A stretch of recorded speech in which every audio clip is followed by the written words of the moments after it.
Now it's time. Sorry that I was like speaking. Bueno, ahora sí que puedo. Antes estuve hablando estaba tocando la música, así que igual no me escucharon bien. Bienvenidos al tercer día de esta conferencia de cambio climático. Es un placer tenerles aquí. Vamos a hacer la sesión en inglés, pero también habrá interpretación hacia el español, el francés y birmano. Si podéis seguir las instrucciones que estaban en la pantalla antes, no sé si podemos volver a poner las instrucciones para conseguir escuchar la interpretación. Voy a cambiar ahora a español. A todos, bienvenidos al día 3 de la conferencia de Cambio Climático y Justicia Agraria. Es un placer tenerlos aquí, solamente para compartirles que esta conferencia estará siendo presentada en inglés principalmente, pero vamos a tener traducción a español, a francés y a burmese. Ahí me van a disculpar porque no recuerdo exactamente cuál es la traducción en español, pero pueden seguir las instrucciones que estamos poniendo ahorita en la pantalla para poder tener acceso a esa traducción. De la misma manera, les invitamos a que, por favor, se presenten a través del chat para que sepamos de qué diferentes regiones nos escuchan el día de hoy. Also, friends, please feel free to introduce yourselves in the Y chat box. también siéntense libre de presentarse en el chat para que sepamos de dónde vienen. Creo que ya podemos empezar. Me presento primero. Soy Tania Martínez Cruz. Soy de México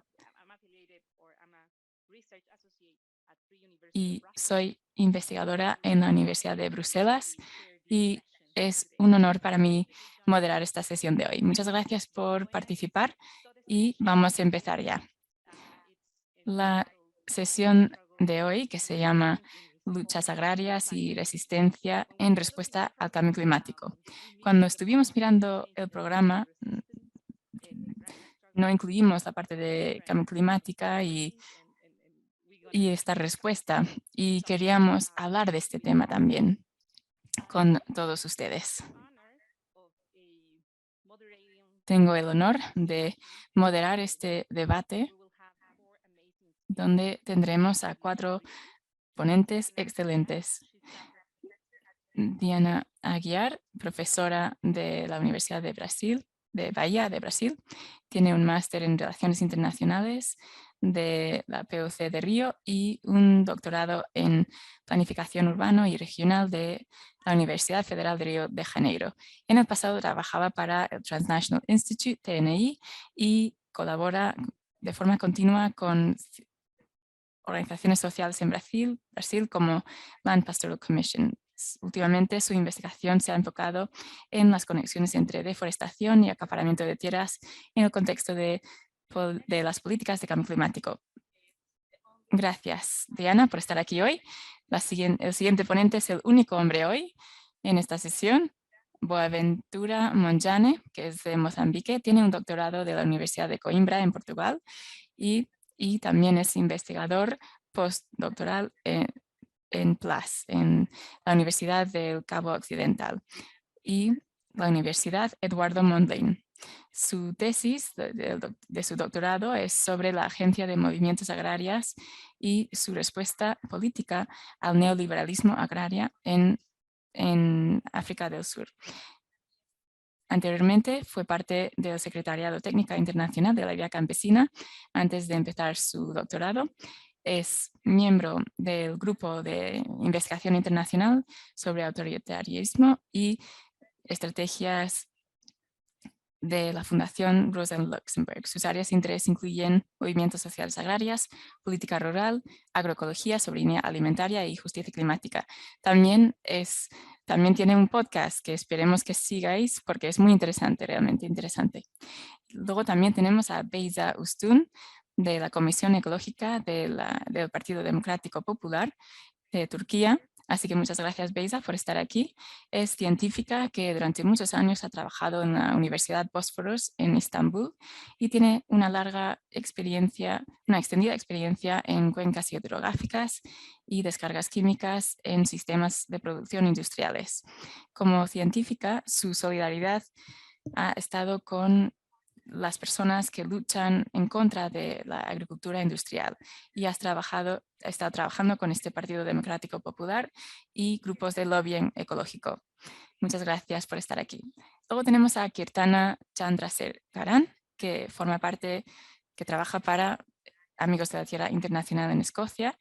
Es de Chennai, India, y tiene licenciaturas en teología, periodismo, en medio ambiente y desarrollo. Ha estado durante más de una década luchando por la soberanía alimentaria en contra de la injusticia en el sistema alimentario industrial en la India, Reino Unido y Europa. Trabaja de forma cercana con movimientos agrarios transnacionales, incluyendo al Comité de Planificación Internacional para la Soberanía Alimentaria, una plataforma global para los productores de pequeña escala y sus movimientos dentro de los movimientos de justicia climática.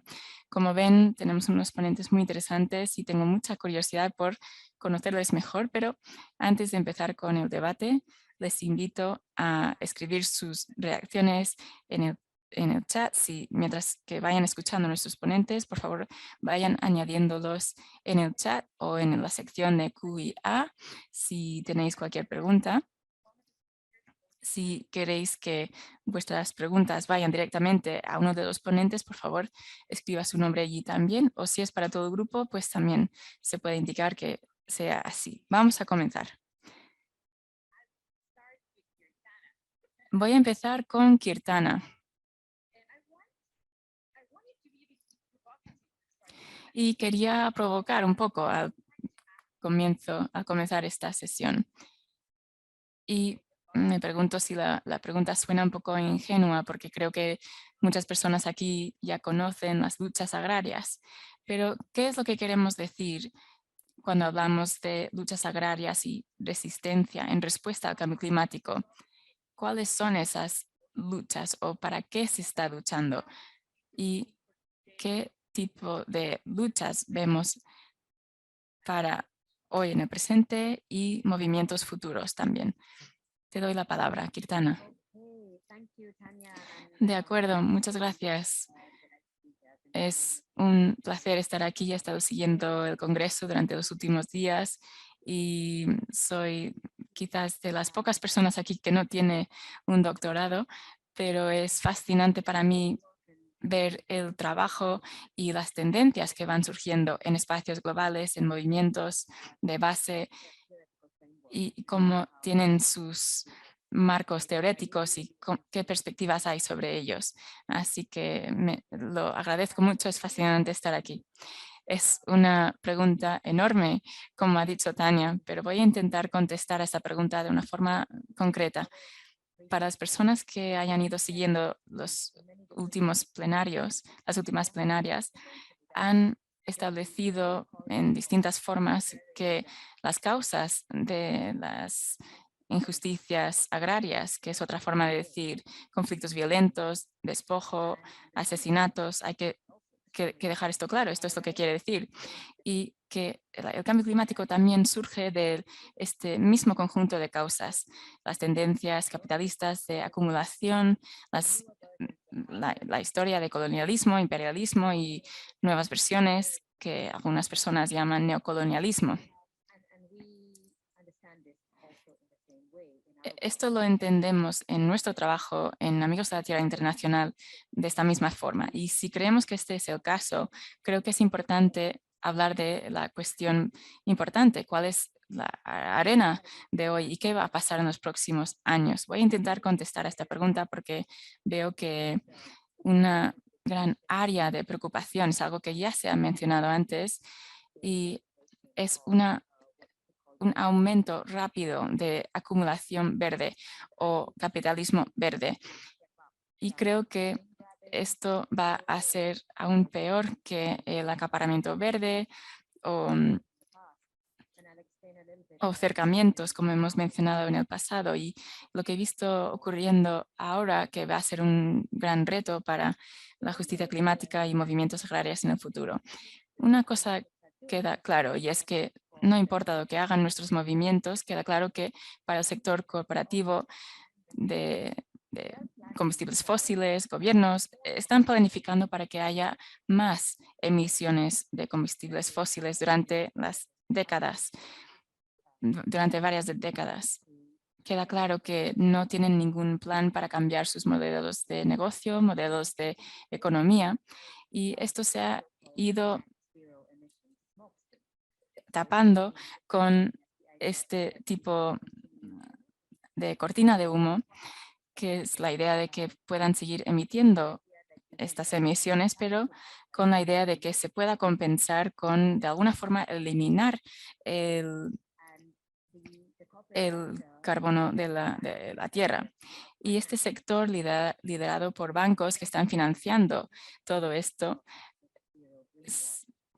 ha seguido esto para poder ayudar a la financiación de carbono y también para la compensación de carbono y también para hacer que estos recursos formen parte de los mercados.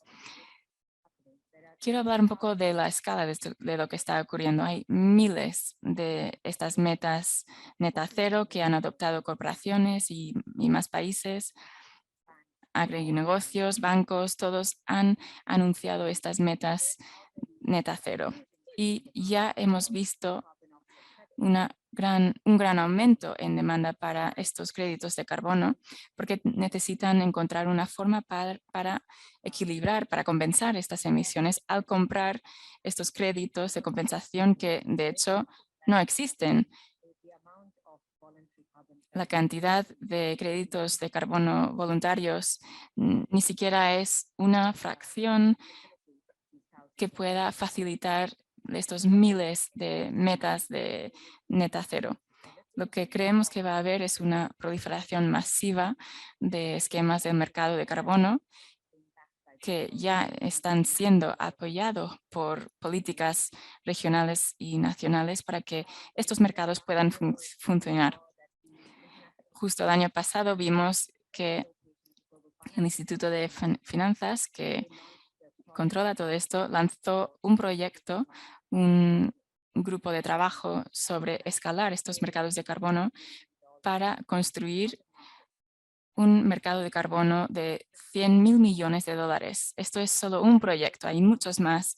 Ahora ha empezado la carrera para mercantilizar cada último átomo de carbono en manglares, en árboles, en todo tipo de ecosistema disponible para que se pueda vender. Estos ahorros supuestos de carbono se pueden generar en dos formas, o a través de proyectos que previenen, que evitan o que reducen emisiones, como los proyectos RED, pero ahora cada vez más también son proyectos que dicen que eliminan el carbono de la atmósfera. Esto podría ser al plantar árboles o también a través del carbono en el suelo, que cada vez más cobra más interés. Muchos proyectos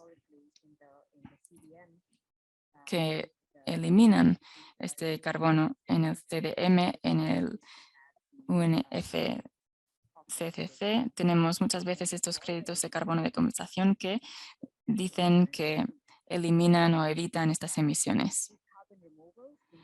Estas eliminaciones del carbono, estas formas de eliminar carbono, sea secuestración de carbono, eliminación de carbono, cobran más importancia porque ha habido muchos problemas en estas últimas décadas de compensación de carbono que han sido muy bien documentados en la industria en sí.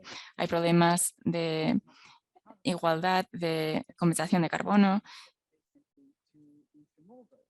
Entonces se ha llevado a cabo varias eliminaciones, pero en cuanto a estas eliminaciones, lo más viable, lo más barato y métodos más disponibles son los métodos que ofrecen la naturaleza.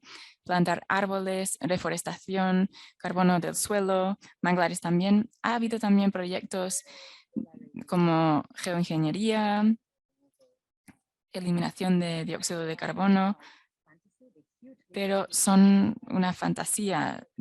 También llevan mucho riesgo, no existen, hay proyectos piloto que están fracasando muchísimo. Pero ya que las soluciones basadas en la naturaleza, y este término es muy importante porque es una forma nueva de hacer marketing para todo este nuevo proyecto de construir estos mercados financieros y también para compensación de biodiversidad, que no hablaré mucho de eso, pero ambos van a formar una gran arena para la lucha de la justicia climática. Y estas demandas van a llevar a mucho acaparamiento de tierras y más cercamientos. Una empresa, Shell, sabe que necesita una zona del tamaño de Brasil para compensar su plan de expansión. El agronegocio Nestlé creemos que necesita un país del tamaño de Suiza cada año para compensar todas sus mercancías, aceite de palma, lo que utiliza. Y también hay una legitimidad falsa que los agronegocios pueden reclamar al promocionar este nuevo concepto de soluciones basadas en la naturaleza para permitirles a expandir sus operaciones, pero más importantemente, ganar acceso a nuevas formas de ingresos. Y no sé si si tengo mucho tiempo ahora, pero puedo hablar de esto más. Estas formas de capturar datos es una razón por la que las grandes empresas y las grandes empresas tecnológicas están colaborando. Y lo que hemos visto es que algunas de las soluciones que históricamente han formado una demanda principal desde los movimientos agrarios está bajo mucho riesgo de ser cooptado por la terminología de soluciones basadas en la naturaleza. Y este concepto de soluciones basadas en la naturaleza es una masificación del acaparamiento verde. Es enorme y engloba todo. Y quería terminar presentando dos tendencias que veo aquí para esta conversación. Una es que desde el 2020 hemos visto una gran tendencia a presentar la agroecología como compatible con o una extensión de este concepto de soluciones basadas en la naturaleza. Hemos visto esto en la cumbre de la ONU de Sistemas Alimentarios el año pasado y en la FAO también habla de estas soluciones para hablar con los inversores financieros que quieren tomar control del capital natural. Los proyectos de carbono del suelo muestran esta tendencia porque ha habido una analogía para reducir la agroecología al carbono del suelo y luego ofrecen también financiación pública y políticas para permitir que las compensaciones para permitir estas compensaciones de carbono del suelo. Ya hemos visto acaparamiento de datos desde India, Australia, Estados Unidos y Europa. Y esto es muy peligroso porque ofrecen el apoyo gubernamental a grandes cantidades de carbono secuestrado y también marcan unos derechos de propiedad sobre ellos.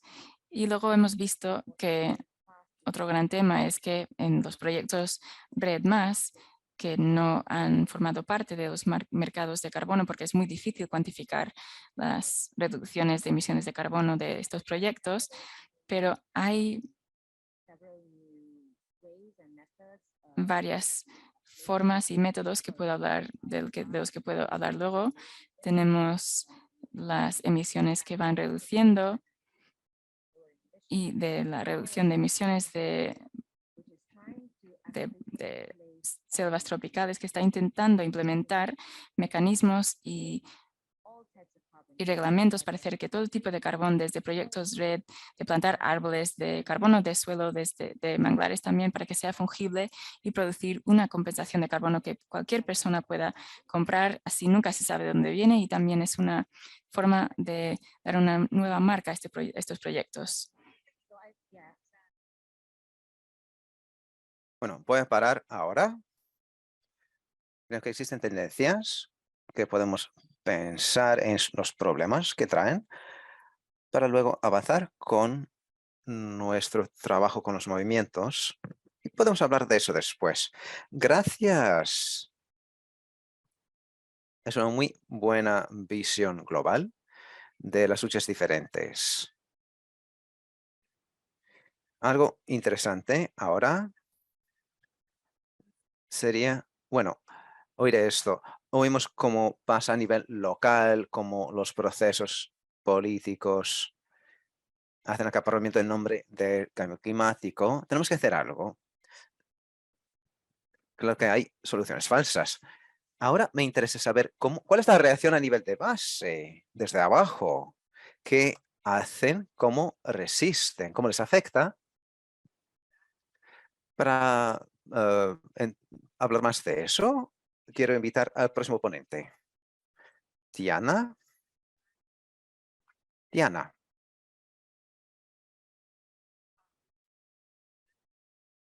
¿Nos puede explicar cómo cree que debe ser posible reconstruir una nueva vida como mujeres investigadores? No, la moderadora se corrige. ¿Cómo podemos hablar de la justicia agraria si reducimos este asunto al cambio climático? Notamos que existen crisis diferentes. ¿Cómo se experimenta esto en Brasil con la gente con la que trabaja? ¿Nos puede explicar eso, por favor? Sus perspectivas. Sí, gracias. Hola a todo el mundo. Es un honor estar aquí en esta sesión plenaria con todo el mundo. Primero, repito lo que dijo Kirtana. La crisis climática se captura por parte de élites e intereses corporativos para fomentar soluciones falsas. Muchas veces causan más desplazamiento, desposesión e injusticia.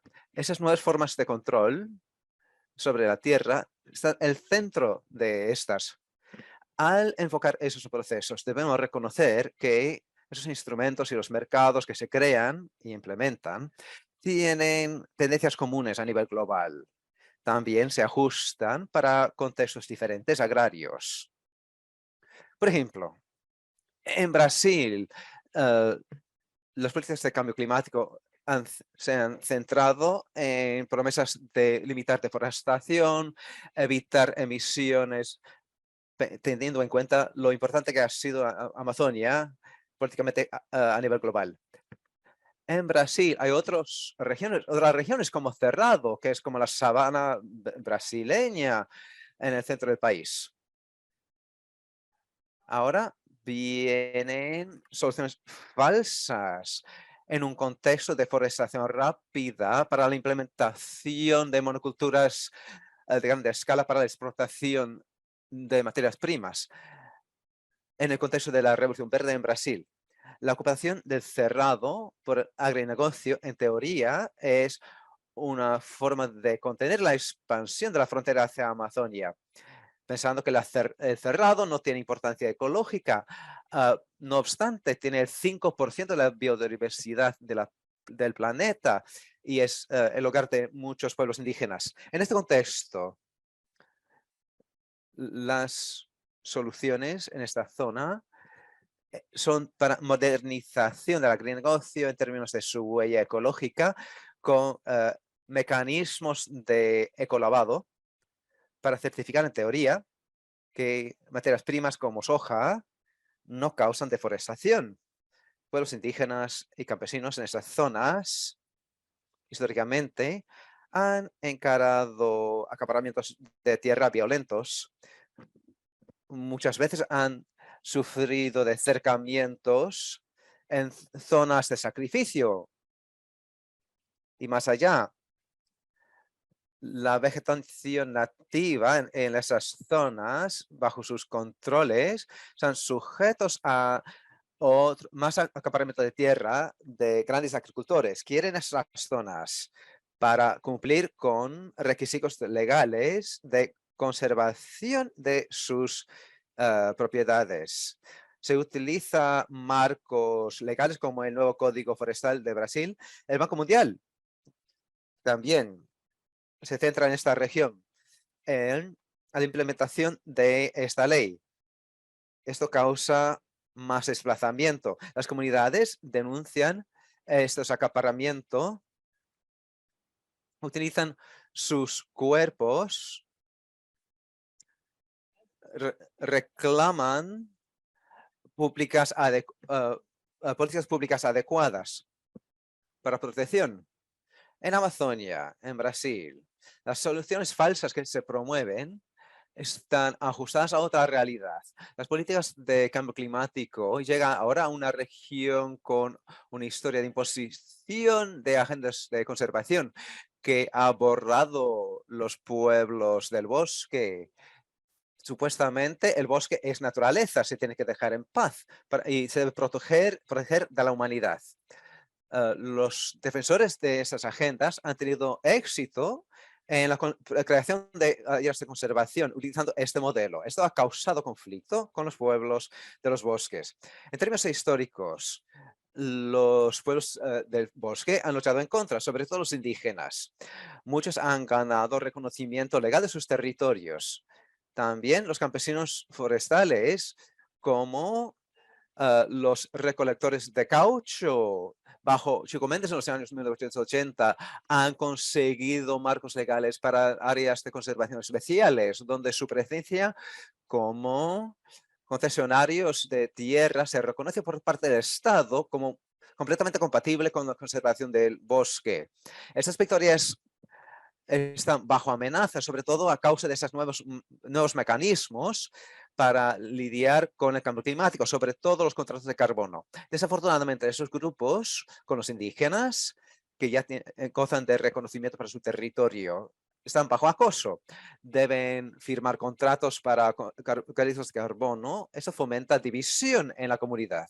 Este reconocimiento de sus derechos, en este caso, no les ha protegido siempre del uso, de los intentos de uso de su bosque para esquemas de mitigación climática. Hoy, más que nunca, bajo Bolsonaro, Brasil ha cambiado su postura en las negociaciones, deja entrar los bosques en esos mercados. En Brasil, en los movimientos, se piensa cada vez más que las políticas de reforma agraria y seguridad alimentaria y derechos indígenas se desmantelan por parte del gobierno. Las comunidades están más vulnerables ahora a ver que esos proyectos pueden ser una solución para ellos, porque en un contexto de falta de servicios y falta de acceso a mercados, entre otros problemas. Cada vez más notan que esos proyectos de carbono amenazan su autonomía y su autogobierno en esos territorios. Por supuesto, muchas comunidades no firman y denuncian la división comunitaria que fomentan. Reclaman también que las políticas importantes deben resumirse para proteger sus derechos, sobre todo para que ellos puedan decidir sus proyectos de desarrollo. En conclusión, la historia agraria es importante. Así entendemos por qué ciertas soluciones falsas se priorizan y ciertos tipos de acaparamiento de tierra se conllevan. También el desmantelamiento neoliberal de la reforma agraria, derechos de la tierra y políticas de seguridad alimentaria se han utilizado para preparar el escenario para la aceptación con más disposición y hambre. Es cuestión, sí, del derecho a la tierra, pero hacen falta las condiciones para permanecer en la tierra con soberanía alimentaria. Gracias, Diana. Increíble. Ya pienso en las estadísticas que hemos visto sobre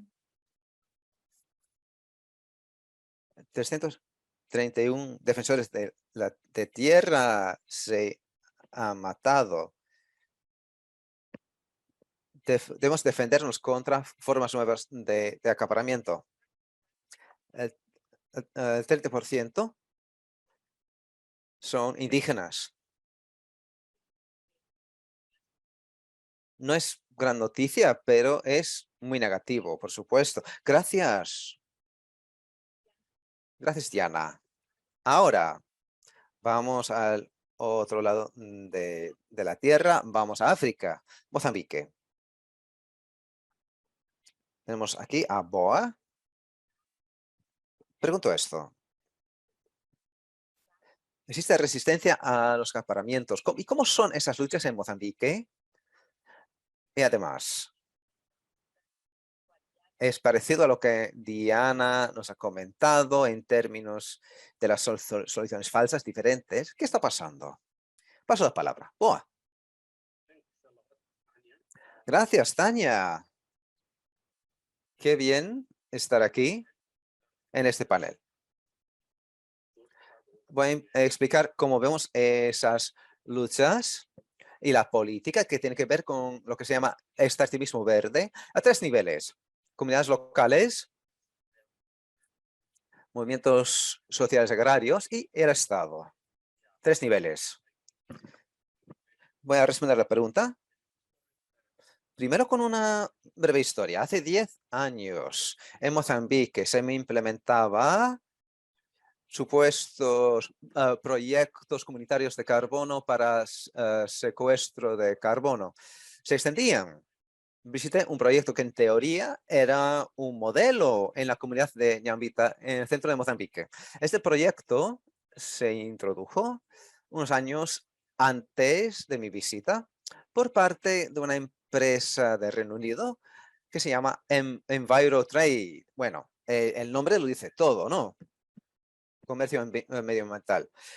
La empresa había firmado contratos con muchos agricultores en la comunidad. Algunos debían hacer patrullas para proteger el bosque local contra la tala y uso de otros recursos forestales por parte de los residentes de Ñambita. Otros debían plantar árboles en sus tierras arables y en zonas residenciales para maximar el secuestro de carbono en el proyecto. Y luego EnviroTrade lo vendería por el mercado de carbono. Bajo estos acuerdos, los cultivadores de árboles no debían despejar zonas para otras actividades como la agricultura. EnviroTrade quería documentar más cantidad de vegetación y biomas para capturar tanto carbono como posible. Los clientes de EnviroTrade, en teoría, deberían comprar el carbono. Eran empresas contaminantes e individuos en Europa y en Estados Unidos. Este proyecto Red Plus muestra cómo la fiebre de carbono se forma, las implicaciones de este tipo de proyecto para la población rural y las ganancias posibles para las empresas que los implementan y el capital verde climático en general. Fui a Ñambita durante la semana de Río +20, conferencia de la ONU en Río de Janeiro, en Brasil. Proyectos de Red Plus, como aquel de Ñambita, se presentaban como el camino a seguir. Recibieron elogios de los líderes en la cumbre, aunque los movimientos decían que eran soluciones falsas al cambio climático. Yo escribí un informe. Su conclusión era que este proyecto amenazaba la seguridad alimentaria y la soberanía alimentaria en la región, porque los agricultores en estos proyectos, supuestamente productores, cultivaban cada vez menos cultivos alimentarios para priorizar plantar árboles. Recibían un pago anual a base del número de árboles que se plantaban y se mantenían. Mientras más árboles se plantaban, más se recibía en el pago anual. Sus sustentos y sus estrategias de reproducción social se restringían. También se les expropiaba sus derechos de emisión. trabajé con Nash Bruno después para investigar esto. El informe demostró lo negativo y explotativo que era ese mecanismo. Era una forma suave de acaparamiento de tierra. Eso creó la base de luchas en la comunidad. Curiosamente, UNAC, la Unión Nacional de Agricultores de Mozambique, un movimiento agrario grande, no reconocía los problemas del proyecto de Ñambita. El movimiento luchaba en contra de otros proyectos de gran escala. Ya entendían que eran cuestión de acaparamiento de tierra, pero no estaban en contra de ese proyecto de Ñambita. Para UNAC, ese proyecto Red Plus era, de hecho, positivo para los campesinos porque había pagos. Esa percepción se compartía en Mozambique. En Brasil, por ejemplo, al mismo tiempo, el MST, Movimiento de Trabajadores sin Tierra, no estaba en contra de Red porque se pagaba a las comunidades. ¿Por qué deberíamos estar en contra si nuestros miembros reciben pagos al participar en esas actividades respetuosas con el medio ambiente? Decían, los movimientos agrarios en esa época no entendían la dinámica que se desarrollaba. Tiene enlaces con otras luchas más amplias, agrarias y políticas. Creo que Quintana me confirma esto. La Vía Campesina, un movimiento transnacional agrario, y UNAC y MST son miembros, se unieron a la movilización para la justicia climática en el contexto de la contraconferencia de los partidos, más tarde que grupos como Amigos de la Tierra. UNAC pensó que la aceptación del proyecto EnviroTrade por los agricultores locales como un motivo para no estar en contra, pero se equivocaban.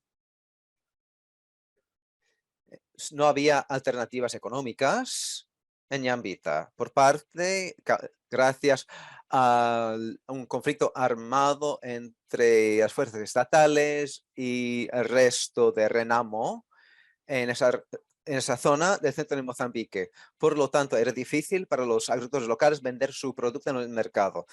Esta participación en el proyecto Red Plus era una oportunidad económica.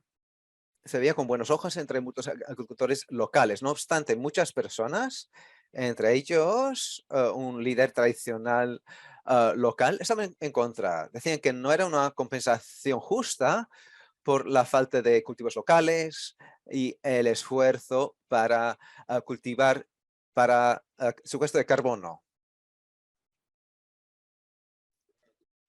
Incluso entonces había algunas personas que dejaron de seguir este contrato talando árboles del bosque para abrir nuevos campos para agricultura de subsistencia.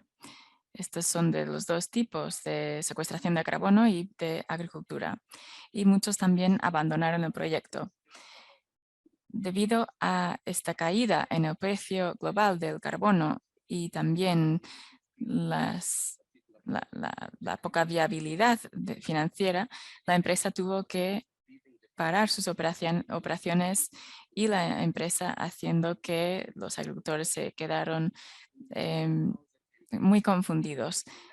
En 2018, la empresa salió de la región y no había cumplido con sus obligaciones contractuales que incluían deudas monetarias a los agricultores que estaban contratados.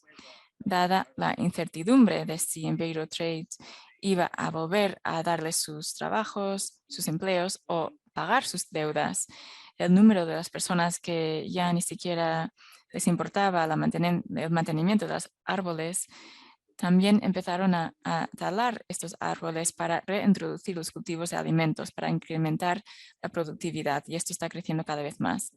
Hoy en día, UNAC está construyendo el movimiento en Ñambita al incorporar las luchas locales y resistencias en su agenda de lucha para defender los intereses de los campesinos, y Vía Campesina ha estado articulando cada vez más la lucha por la soberanía alimentaria con las luchas por la justicia climática. Ambos han entendido que la lucha en contra del capital agrario es falta por completar si se trata este problema climático en aislamiento o como un problema al margen. Esto argumento que es un ejemplo de la resistencia al capital extractivista y verde. Y lo dejo allí. Tania, gracias. Muchísimas gracias, Boa. Estaba comentando en el chat que invito a todo el mundo a comentar en el chat mientras que vayan compartiendo sus experiencias los ponentes, y hablar también de la restauración biológica que también viene con estas soluciones. Y se ve cómo estas narrativas surgen una y otra vez. Me parece muy interesante. Y también lo que mencionaste, como dijo también Diana, hay que entender ciertos procesos históricos para ver por qué ocurre esto y por qué se proponen ciertas soluciones y qué viene después, etcétera. Así que muchísimas gracias, Boa, por tus reflexiones y por compartir esa historia. Me parece una forma excelente compartir historias para ofrecer unos ejemplos. Vamos a ir ahora a nuestra última ponente, y lo que me gustaría preguntarle a Beisa, que va a compartir una presentación con nosotros. Lo que me gustaría pedirles, hemos escuchado experiencias de Mozambique, de Brasil, pero ahora nos vamos a Turquía y vemos que hay varias luchas y resistencia que está ocurriendo en todo el mundo al acaparamiento y a las soluciones falsas al cambio climático. Me gustaría escuchar más de lo que está ocurriendo en Turquía, pero también me gustaría escuchar más sobre la solidaridad. Hemos estado escuchando de cómo son las reacciones de las personas, pero ¿es posible crear solidaridad? Adelante, Beisa, tienes la palabra.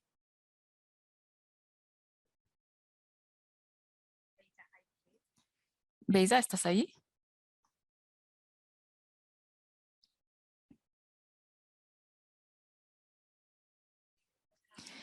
No sé qué ha ocurrido con Beisa.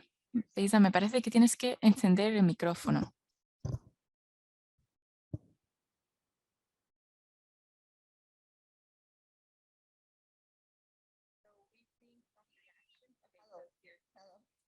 Vale, aquí, ya estás. Sí, perdona que no había entendido el micrófono. Es un placer conocerles a todos aquí. Es un honor para mí. Muchísimas gracias, Tania.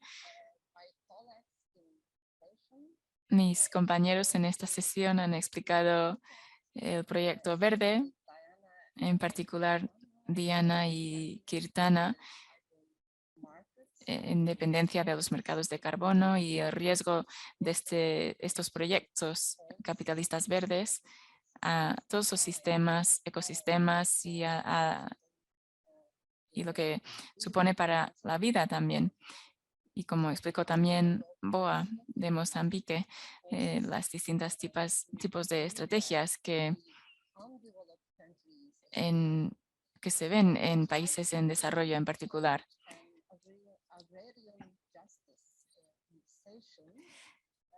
Ya que estamos hablando del cambio climático y la justicia agraria en esta sesión, esto es algo que no podemos analizar estas perspectivas, hablando del cambio climático, hablando de las luchas por la solidaridad. Tenemos que hablar de todos los sistemas capitalistas y sus crisis, porque este fenómeno está vinculado con la crisis de estos sistemas capitalistas históricos. Todos lo sabemos muy bien. En estos últimos 2 días, muchos ponentes han hablado de este tipo de metodología. Pero creo que Bueno, yo he intentado dar unos ejemplos de Turquía y hablar de los sistemas de las autoridades gubernamentales, capitalistas, y lo he juntado y he intentado mostrar los resultados de este tipo de estrategias a los sistemas ecológicos. La crisis capitalista entró en la vida real y hay varios sistemas de terrenos, de agua, de biodiversidad que han sufrido acumulación del capital según o paralelo a la crisis capitalista que iba incrementando, no solamente en nuestro país, sino también en todo el mundo.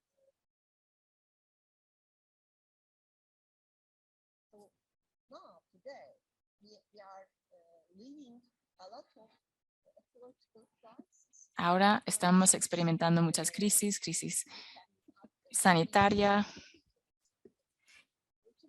crisis de la pandemia, crisis hídrica.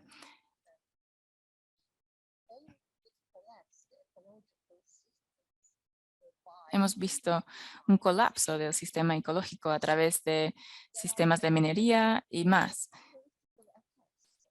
Hay muchos ataques políticos a nuestras vidas.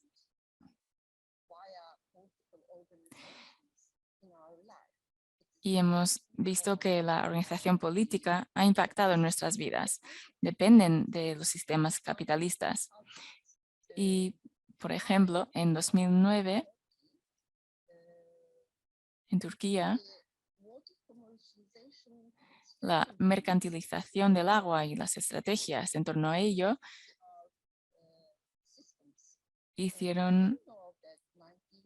se implementaron en nuestros sistemas. Hubo mucha mercantilización del agua. Empezó a nivel internacional.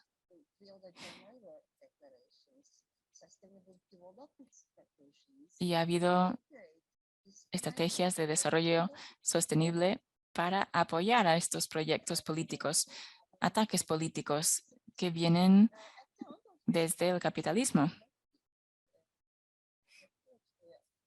En Turquía, creo que tenemos muchos ejemplos también en otros países,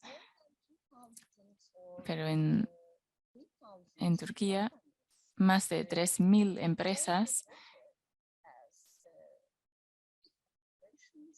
acumulan el agua como una acumulación del capital en sí al apoyar a los gobiernos. Y al final de este periodo de mercantilización del agua, hemos visto efectos que no tienen paso atrás. Estas fotos, por ejemplo, que se tomaron en estas presas, mientras las empresas iban construyendo en estos ríos, mucha mano de obra se involucraba en estos sistemas. Un momento, por favor. Tenemos varios ejemplos.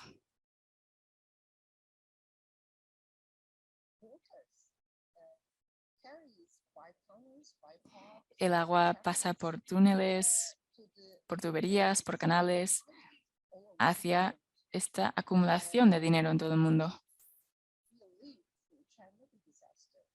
Hemos experimentado el desastre de Chernóbil.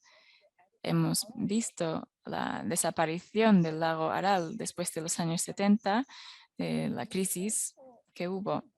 También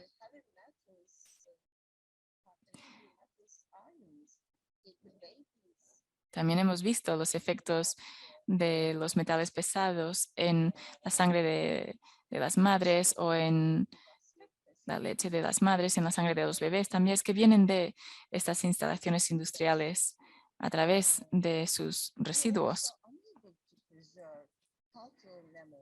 Tampoco podemos preservar una memoria cultural. No solo tiene que ver con el agua. No podemos conservar los sistemas ecológicos. Tampoco podemos conservar los sistemas culturales en nuestro país.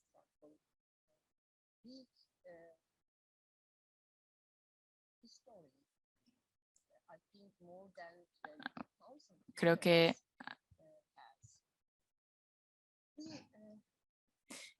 tenemos una larga historia de esto. Después de estos tipos de proyectos capitalistas, intentamos resolver esto, las líneas de transporte y los sistemas de comercio de residuos. Esto ocurre en nuestro país. Como han mencionado los otros ponentes.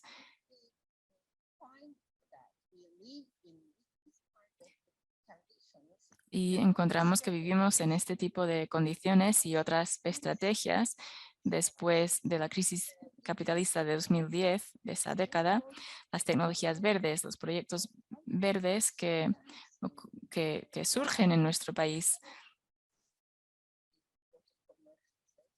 han seguido estos sistemas de minería, de mercantilización del agua, centrales energéticas, etc.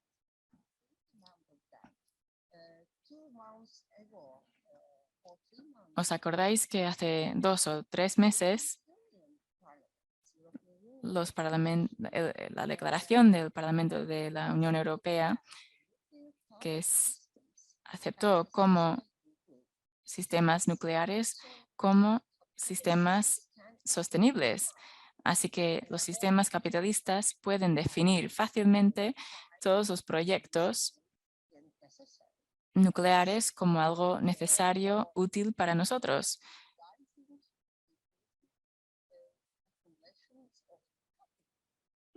Y un resultado es un incremento en la acumulación de capital para las empresas.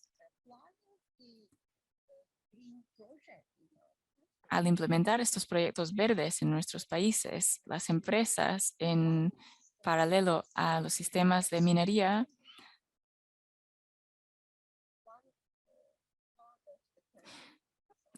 una parte del país, por ejemplo, estaciones eólicas están construyendo y en paralelo a sistemas de minería están avanzando más. Y esto hace que también se vaya extinguiendo el ecosistema. Depende de la acumulación del capital.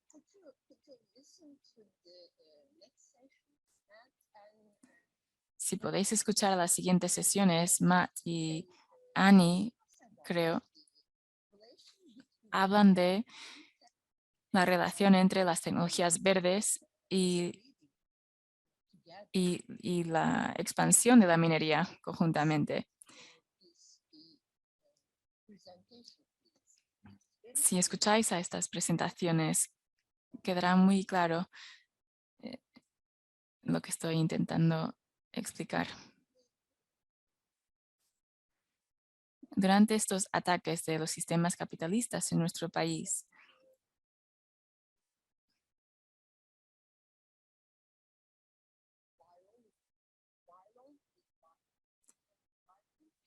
con un incremento violento de los proyectos capitalistas, no solamente los sistemas ecológicos, no solamente nuestras vidas, la mano de obra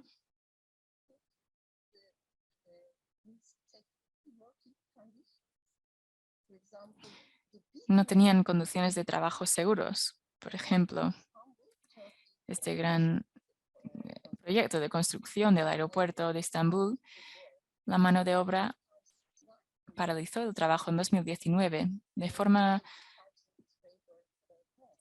repentina, 5.000 personas o más, porque sus amigos murieron durante la construcción por estas condiciones inseguras.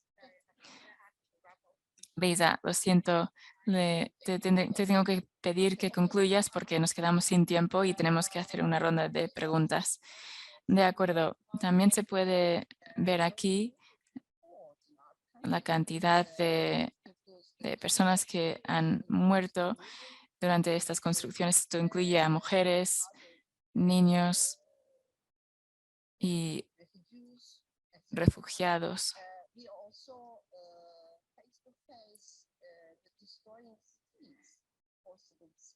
También hemos visto el desplazamiento forzoso por los gobiernos, por la metodología bélica que han ido coordinando nuestras autoridades gubernamentales.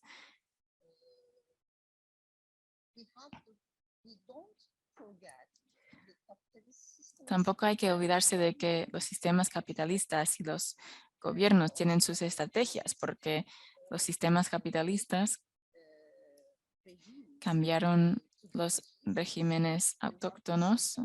Por ejemplo, Samir Amin, en las presentaciones de ayer, un científico compartió un análisis, la relación entre el fascismo y el capitalismo y sus sistemas respectivos. Mientras que la aplicación, la implementación de todos los sistemas capitalistas en nuestras vidas, en la ecología, van incrementando de forma violenta por los sistemas gubernamentales.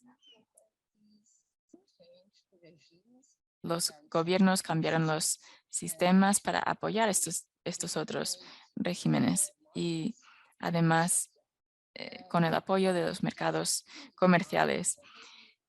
Concluyo allí y quizá podría hablar un poco más luego de las luchas en Turquía. Gracias. Muchas gracias, Beyza. Creo que tu forma de concluir es una forma de compartir también, porque he visto que hay personas que están preguntando en el chat qué se puede hacer. Y nos has dado algunos ejemplos tangibles. Muchísimas gracias. Nos queda muy poco tiempo y tenemos tantas preguntas que me hace muy feliz. Esto me hace pensar que estabais escuchando muy bien. Vamos a compartir algunas de esas preguntas. En la primera me gustaría hablar con Diana porque habla de la historia, pero también siéntese libre de intervenir. Beyza, lo siento que me estoy equivocando siempre. Kirtana. ¿Cómo los movimientos agrarios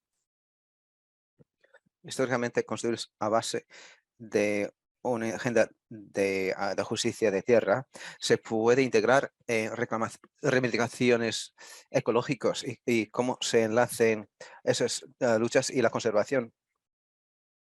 Voy a pasar la palabra. Respuestas breves, por favor, para que tengamos tiempo para otra pregunta. Diana. Me gusta cómo Sergio propone esta pregunta.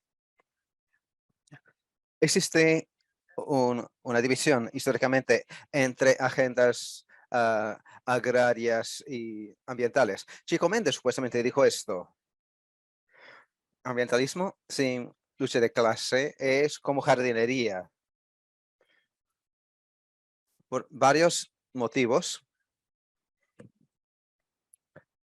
La ley de la tierra en Brasil, la ley agraria, quiere decir que se usa ahora la deforestación, ahora se usa mucho para...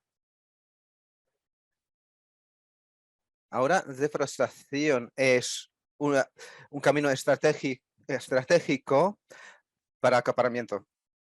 Se intenta separar la agenda medioambiental del debate sobre la legislación.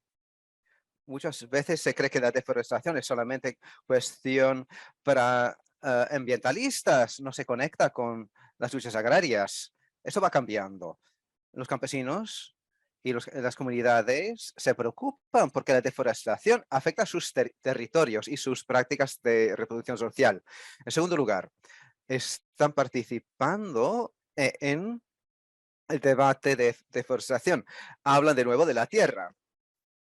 Demuestran que la mejor forma de impedir la deforestación es el reconocimiento de los territorios indígenas y campesinos para que puedan permanecer en la tierra. El acceso a la tierra no es solamente cuestión de justicia agraria, es también una prioridad ecológica. No tenemos mucho tiempo. Será difícil ahora. Voy a limitar el tiempo de cada persona. Tenemos más preguntas. Pueden responder a los que quieran. En todas las presentaciones oímos de la conservación sin personas, sin la gente. Es el enfoque dominante en esos proyectos de comercio de carbono. ¿Existen alternativas entonces? Enfoques centrados en las personas. ¿Cuáles son los papeles de estados, corporaciones, ONG, organizaciones internacionales para impulsar esas formas de conservación? ¿Existen otras narrativas posibles? ¿Cuál es la reacción del Estado a esos proyectos de red? Como facilitador e implementador. Buena pregunta. ¿Posturas diferentes entre gobierno nacional, regional, otros niveles? Buenos ejemplos. Hemos aprendido algo en 12 años en la negociación de los proyectos red. Primero. Kirtana. Elbeisa.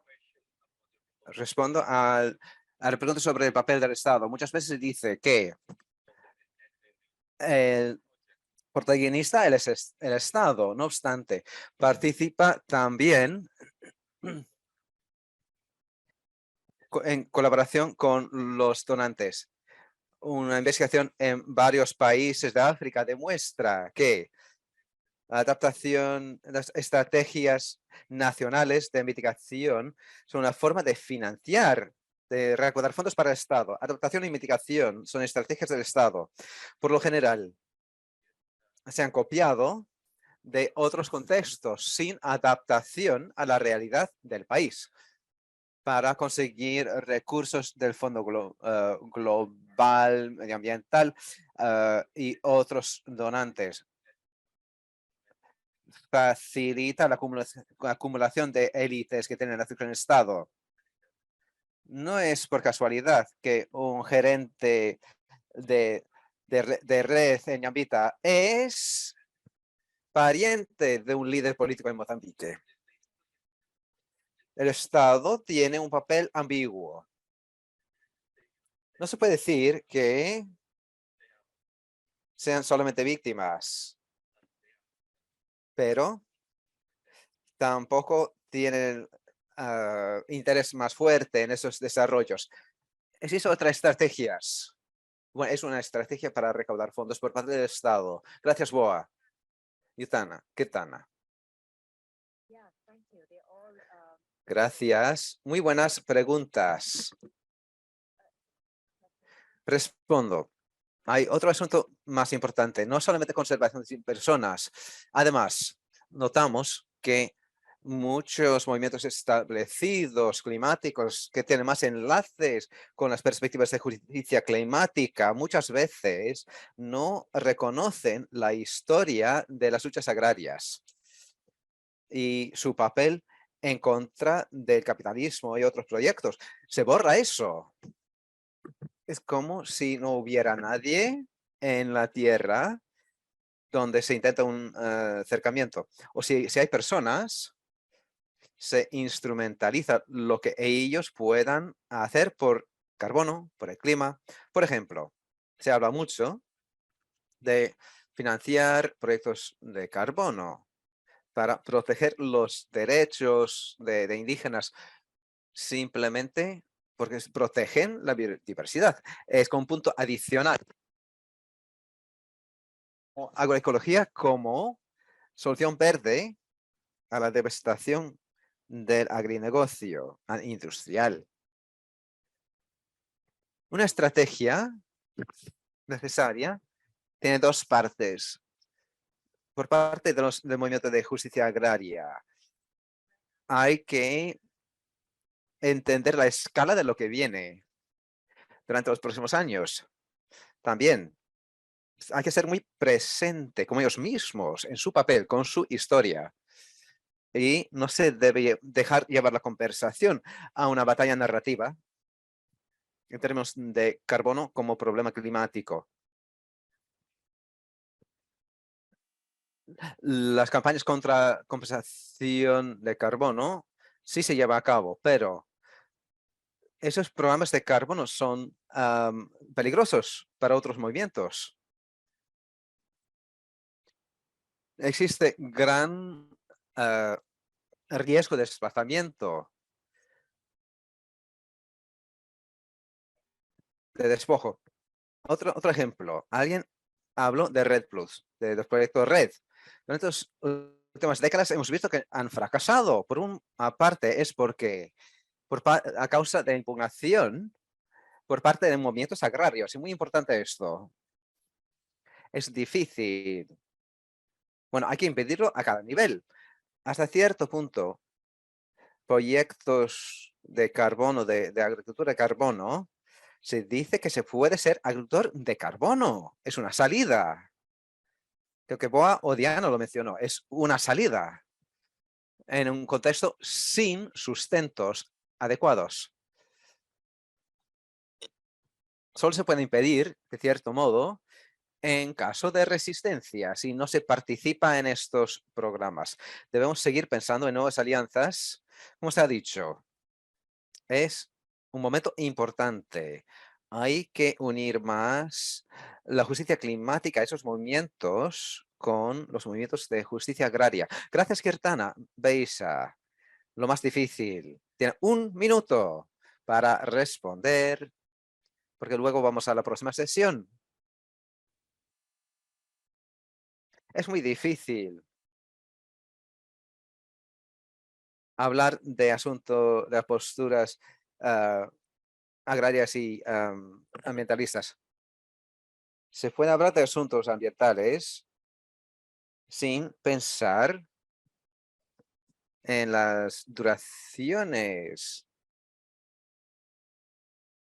sin pensar en el capitalismo. De esa forma, solo vemos una pequeña parte de los problemas.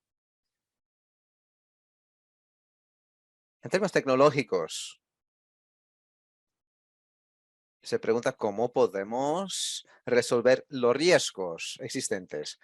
No obstante, los sistemas pueden cambiarse.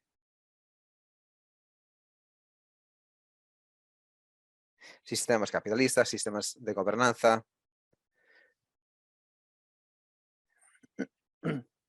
Al hablar del cambio climático o cómo podemos reducir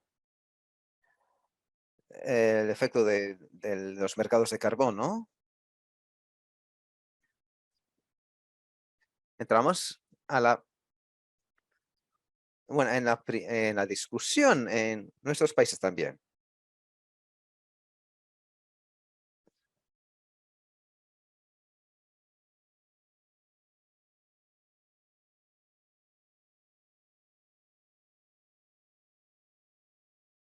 Hay que pensar en todos los aspectos. No se puede dividir el proyecto capitalista de otros, porque el capitalismo sigue.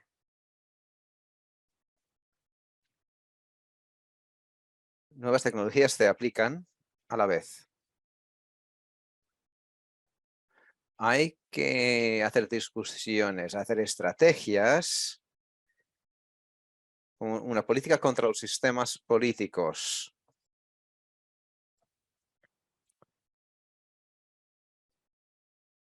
Intentamos tener solidaridad en un contexto de patriarcado.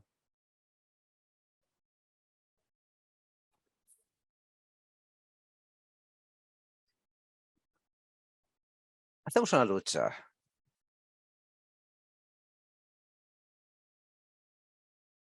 Científicos, mujeres, personas locales.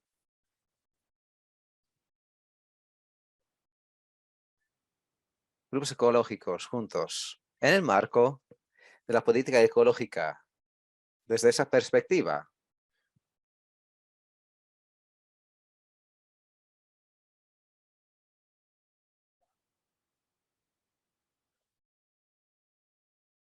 Debemos tener presente el sistema capitalista y su historia.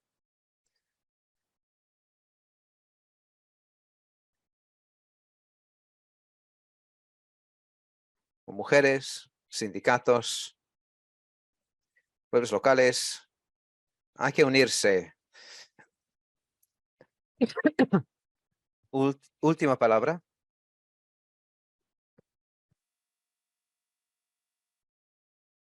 Hace falta una nueva vida,